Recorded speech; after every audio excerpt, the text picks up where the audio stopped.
ভাবি ও বড় বোনের ছোট্ট আয়োজনে আমার স্বাদের অনুষ্ঠানে এই পার্টে থাকছে আমার সুন্দর এই দিনটি আমি কিভাবে সেলিব্রেট করেছি, কিভাবে সাজুগুজু করেছি, কিভাবে পরিবারের সবাইকে নিয়ে এবং ছোট বাচ্চাদের নিয়ে আমার এই সুন্দর দিনটা কাটিয়েছি। আসসালামু আলাইকুম, হ্যালো এভরিওয়ান, ওয়েলকাম করছি আমার নতুন একটি ব্লগে। এই ব্লগের প্রথম পার্টে আমি শেয়ার করেছিলাম আজকের স্বাদের অনুষ্ঠানের জন্য কি কি বাজার করা হয়েছিল, কিভাবে রান্না করা হচ্ছিল, কি কি রান্না করা হয়েছিল, সবাই মিলে হাতে বিতে কিভাবে রান্নাগুলো করা হয়েছিল, এই সবকিছু রান্না করতে করতে সবকিছু গুছাতে গুছাতে রাত প্রায় 9টা বেজে গিয়েছিল। সকাল থেকে টুকটাক ভিডিও করতে করতে আমিও একটু টায়ার্ড হয়ে গিয়েছিলাম। সবাই আমাকে বলছিল আমি যেন শাড়ি পরে রেডি হয়ে যাই।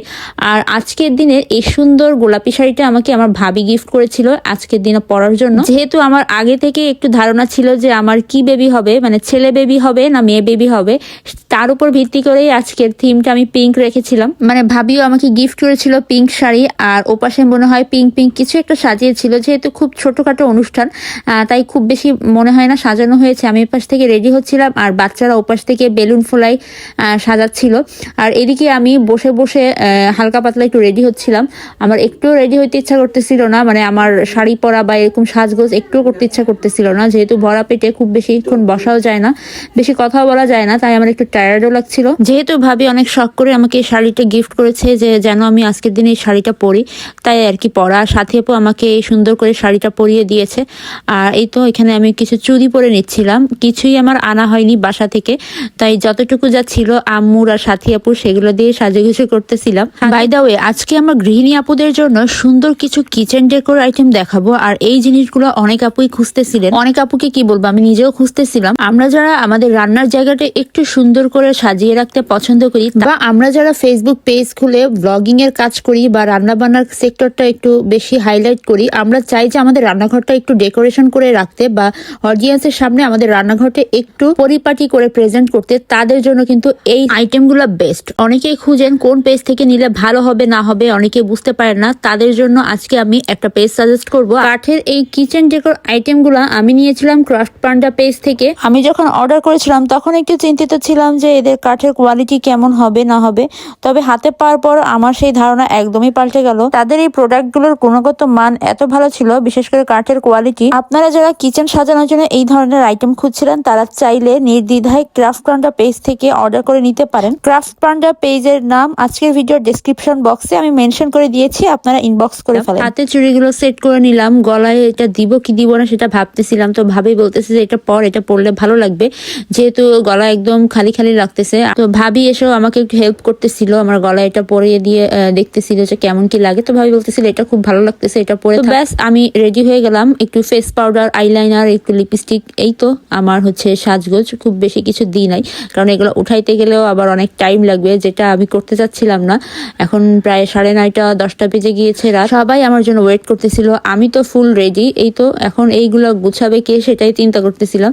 তো ভাবলাম এগুলো এখানে রেখে যাই, সাথে আপু গুছাই দিবে না। সব শেষে আমার চশমাটা না হলে তো আমার সাজটাই পরিপূর্ণ হবে না। আর এটা দেখে আমাকে মনে নিজের কাছে নিজেকে লাগতেছে জমিদারনি, মানে জমিদারের বইয়ের মতো লাগতেছে। আমি ফুল রেডি, এখন আমি ওই পাশে চলে যাবো। ওই পাশে সবাই ওয়েট করতেছে, আর ওই পাশের সোফা সব এই পাশে এনে রাখছে, কারণ ওই পাশে হচ্ছে আমাকে বসার জন্য একটা স্পেস করে দিছিল। তো আমি চলে আসলাম, সবাই ক্যামেরা নিয়ে দাঁড়াই ছিল, আমার একটু লজ্জাও লাগতেছিল। সবাই আমার জন্য ওয়েট করতেছিল, সবার চোখ আমার দিকে ছিল। তো এই তো আমাকে কেমন লাগছে অবশ্যই আমাকে কমেন্ট করে জানাবেন। সবাই আমাকে পোজ দিতে বলছিল, বাট আমি কি পোজ দেবো এটাই ভেবে পাচ্ছিলাম না। আর এদিকে আমাদের সাফিন বাবুকে তার বাবা ছোট্ট একটা পিঙ্ক জুতা কিনে দিয়েছিল শখ করে। তো আমি ভাবলাম যে ওই পিঙ্ক জুতাটা নিয়েই আমি হচ্ছে একটা ছবি তুলি। এই যে আমাদের সাফিন বাবু। তো এই তো হচ্ছে আমার খাবারের মেইন প্লেটটা সাথী আপু আম্মু সুন্দর করে সাজিয়েছে। সাথে সাথে একটা কেক এনেছিল, পিঠা, পায়েস, ফল, মোটামুটি ছোটখাটোর ভেতরে সবকিছুই আয়োজন করেছিল অল্প অল্প করে। তো এই তো আমি প্রথমে আয়ান আর আয়ানের ফ্রেন্ডকে নিয়ে বসলাম। ওদেরকে বলতেছিলাম আমি যেহেতু জানি আমার মেয়ে বেবি হবে, তোমরা হচ্ছে তোমাদের বোনকে আগলায় রাখবা, বোনকে হচ্ছে কেউ কিছু বললে তাকে হচ্ছে যে মেরে আসবা, এরকম কিছু বলতেছিলাম। তারপরে আম্মুর সাথে একটু ছবি তুলতেছিলাম। আর আমার এই মুহূর্তে নিচে বসাটা একটু টাফ ছিল, তারপরেও কিছু করার নাই, নিচে বসছিলাম। আর আম্মু তো আজকে সকাল দিয়ে টুকটাক কাজ করে যাচ্ছিল, এই জন্য আম্মুকে একটু টায়ার্ড দেখাচ্ছিল। তারপরে আমার শাশুড়ি এবং আমার আম্মু দুইজনে আমার পাশে বসলো এবং দুইজনে আমার পাশে বসে কিছু ছবি তুললো এবং দুইজনে আমাকে দোয়া করে দিল। এই পার্টটা আমার সব থেকে বেস্ট পার্ট ছিল, যে দুই মায়ের দোয়া আমি পাচ্ছি, আলহামদুলিল্লাহ। অবশেষে আমার খাওয়ার পালা। এই বড় প্লেটে যা যা আছে সবকিছুই নাকি আমাকে অল্প অল্প করে হলেও খেতে হবে। তো প্রথমে আমাকে রুই মাছের মাথাটা খেতে দিতে বললো। আমি তো কখনোই মাছের মাথা খাইনি, মানে আমার পছন্দ নয়, এই জন্য আর কি খাইনি। তো বললো যে একটু হলেও সবকিছু খেতে হবে। তো প্রথমে আমি চিকেন ফ্রাইটা দিয়ে ট্রাই করলাম, আর চিকেন ফ্রাইটা দেখতে খুব বেশি লোভনীয় লাগতেছিল, এই জন্য চিকেন ফ্রাইটা দিয়ে প্রথমে শুরু করলাম বিসমিল্লাহ বলে। আমার সামনে এই মুহূর্তে অনেক মানুষ ছিল, সবাই আমার দিকে তাকাইছিল, এই জন্য আমার একটু লজ্জাও লাগতেছিল। তো আম্মুকে বলতেছিলাম মাছের মাথা আমি কিভাবে খাবো, তো আম্মু বললো মাছের নিচে একটু মাছ আছে, ও মাছটা একটু ভেঙে খা। তো এইদিকে আমি তারপরে মাছের মাথা একটু ট্রাই করলাম, তারপরে ইলিশ মাছ ট্রাই করলাম, আর এখানে পটল ভাজি, তারপরে বেগুন ভাজি ছিল, এগুলো অল্প অল্প করে ট্রাই করে নিলাম। প্রত্যেকটা আইটেমই অনেক মজা হয়েছিল। আর পুরা প্রেগনেন্সিতে আলহামদুলিল্লাহ আমি একটু অসুস্থ হইনি, বরং আমার খাওয়ার রুচি ছিল এবং আমি সবকিছুই খেতাম। নর্মালি আমি যেগুলো পছন্দ করতাম না সেগুলো আমি অনেক মজা করে খেতাম। আর এই প্লেটে যত কিছু ছিল সবকিছুই আমি পরবর্তীতে রিল্যাক্স হয়ে তারপরে সবকিছুই খেয়ে উঠেছিলাম, মাছের মাথাটা বাদে। মাছের মাথাটা আমি সবাইকে ভাগ করে দিয়েছিলাম। তো প্লেট থেকে সবকিছুই অল্প অল্প করে ট্রাই করা হয়ে গিয়েছে। এখন আমি সামনে যা যা ছিল সবকিছু থেকে অল্প করে ট্রাই করবো। আর এই যে প্রেগনেন্ট মহিলাটা, এটা নিয়ে সকাল থেকে তো আমরা অনেক হাসাহাসি করছি, সাথে অনেক কষ্ট করে এটা বানাইছে। তো এখানে আমি পায়েসটাও ট্রাই করতেছিলাম, পায়েসটা যে এত মজা হয়েছিল। তো ভাবি, সাথী আপু, আম্মু সবাই বলতেছিল এখানে যা যা আছে সবকিছুই অল্প অল্প করে একটু টেস্ট করতে হবে। তো এই তো আমি সবকিছুই অল্প অল্প করে টেস্ট করে করে দেখতেছিলাম, সবকিছুই আসলেই অনেক মজা হয়েছিল। তো আমার কাছে সব থেকে বেশি মজা লাগছিল এই পায়েসটা যে কি মজা হয়েছিল আমি পরবর্তীতে যদিও ভাগে পাইনি। এই তো আমার সবকিছু ট্রাই করা শেষ। এবার হচ্ছে ভাবি আর সাফিন আসলো, আর এখানে বেলুন দেখে সাফিন তো খুবই খুশি ও এক্সাইটেডও ছিল, বারবার বেলুন গুলো ধরতেছিল আর দেখতেছিল কি কি খাওয়া যায়। শুনেছিলাম প্রেগনেন্সি টাইমে কোনো ছেলে বাবু যদি কাউকে পছন্দ করে তাহলে তার মেয়ে হয়, আর যদি কোনো মেয়ে বাবু পছন্দ করে তাহলে ছেলে হয়। তো সাফিন তো আমাকে অনেক পছন্দ করতো, আমাকে দেখলে হাসতো, আমার কোলে আসতো, এমনিও আমার কোলে আসতো। তারপর ও শুধু শুধু আমাদেরকে তাকায় তাকায় হাসতো।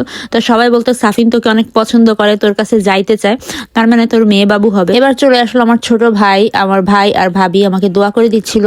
আর আরেকটা কথা, সবাই আমাকে জিজ্ঞাসা করেন যে ভাবিকে আপনারা কয় ভাই বোন, আপনার বড় ভাই আছে কিনা। আসলে এই ভাবি হচ্ছে আমার খালাতো ভাইয়ের বউ। আমার খালা বাসা আর আমাদের বাসা পাশাপাশি, এই জন্য ভাবিকে সবসময় আমাদের সাথেই দেখা যায়, বা আমার ব্লগে অনেক সময় দেখে থাকেন আপনারা। এই স্বাদের অনুষ্ঠানের সব থেকে আনন্দের মুহূর্ত ছিল এটা। সব বাচ্চারা একসাথে আমার সাথে বসে কেক কাটছে, অনেক মজা করতেছিল। পাশে সাফিন বাবু তো অস্থির হয়ে গেছে, সবকিছু ধরে চটকাবে ছেনবে। আজকের ভিডিওটা আপনাদের কাছে কেমন লেগেছে অবশ্যই আমাকে কমেন্ট করে জানাবেন। সবাই ভালো থাকবেন, আল্লাহ হাফেজ।